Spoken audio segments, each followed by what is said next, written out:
अस्सलामुअलैकुम दोस्तों, मैं हूं खालिद। मोबाइल टेक्नोलॉजी की अपडेट्स के साथ मैं आपके सामने हाजिर हूं। दोस्तों, आज की वीडियो में हम जानेंगे नोकिया 3310 का जो वर्जन आने वाला है 2018 में वो कौन सा है और वो क्या 4G सपोर्टेड है और उसके अंदर आपको क्या एंड्रॉयड में मिलने वाला है या फिर वो कोई और OS होने वाला है। दोस्तों, पहली बात तो जो नोकिया का वर्जन आने वाला है 3310 का 2018 में, वो आने वाला है 4G के साथ। और नोकिया का कहना है कि जो फेसबुक और व्हाट्सएप है, इस तरह की जो मेन मेन सोशल एप्लीकेशंस हैं, उसको उसके अंदर दिया जाएगा। उसका फायदा ये होगा कि जो लोग एक फीचर फोन अपने हाथ में रखना पसंद करते हैं नोकिया का, क्योंकि लोगों ने बहुत पसंद किया था नोकिया 3310 के जो फोन थे 2017 में लॉन्च हुए, उसको बहुत पसंद किया लोगों ने और बहुत ही अच्छा समझा।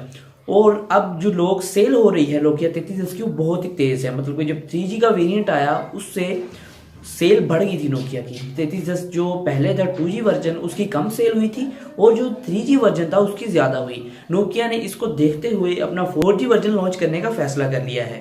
तो दोस्तों, ये वर्जन लॉन्च होगा 2018 के अंदर। तो इस वर्जन के अंदर आपको कुछ ऐसी एप्लीकेशंस मिलेंगी जिसकी मदद से आप अपने सोशल मीडिया को मैनेज कर पाएंगे। तो इसके अंदर जो OS मिलने वाला है वो बिल्कुल डिफरेंट होगा नोकिया 2017 से, क्योंकि इसके अंदर OS अपडेटेड होगा और 2G और 3G और 4G तक को ये सपोर्ट कर सकेगा। आज के मोबाइल रिव्यूज में सिर्फ इतना ही था। मोबाइल अपडेट्स के लिए हमारे चैनल को सब्सक्राइब करना ना भूलिएगा और बाकी वीडियोस देखने के लिए बेल नोटिफिकेशन ऑन करना मत भूलिएगा। दोस्तों, आज की वीडियो में सिर्फ इतना ही था। फिर मैं हाजिर नई वीडियो के साथ। अल्लाह हाफिज।